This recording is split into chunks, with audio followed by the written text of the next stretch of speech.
তামাক কোম্পানির অগ্রসরণ প্রতিহত করি, শিশুদের সুরক্ষা নিশ্চিত করি। এই স্লোগানকে সামনে রেখে মাদারীপুরের কলকিনি উপজেলা প্রশাসনের উদ্যোগে বিশ্ব তামাক দিবস উদযাপন উপলক্ষে এক আলোচনা সভা অনুষ্ঠিত হয়েছে।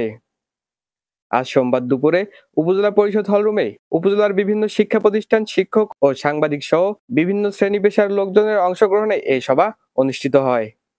এই সময় উপস্থিত ছিলেন উপজেলা নির্বাহী অফিসার সাইফ-উল আরেফিন, উপজেলা সহকারী কমিশনার ভূমি মাহবুবা ইসলাম, উপজেলা পরিবার পরিকল্পনা কর্মকর্তা শিবলি রহমান, উপজেলা কৃষি কর্মকর্তা মিল্টন বিশ্বাস ও উপজেলা মাধ্যমিক শিক্ষা কর্মকর্তা মোহাম্মদ আশরাফুল ইসলাম প্রমুখ।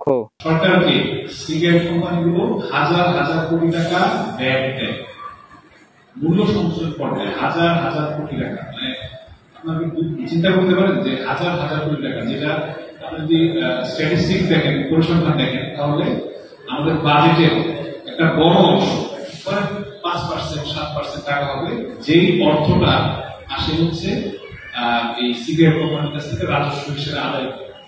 এই টাকাটাই কিন্তু অনেক জায়গায় ব্যয় হচ্ছে, সরকারের উন্নয়নমূলক কাজে বেতন ভাতা পরিশোধে ব্যয় হচ্ছে। সুতরাং যেখানে একটা বাজেটের 7% বা 5% টাকা যারা দেয়, তাদের কাছ থেকে আসে, তাদের প্রোডাকশনটা বন্ধ করার চাকরিটা কথা না, এবং শুধু বন্ধ করে দিলেই কিন্তু হয়ে গেলে হবে। যদি সেটা হতো তাহলে বাংলাদেশের আগে বিভিন্ন উন্নত দেশে সিগারেটের ব্যবসা কিন্তু বন্ধ হয়ে যেত। News channel 24 news desk.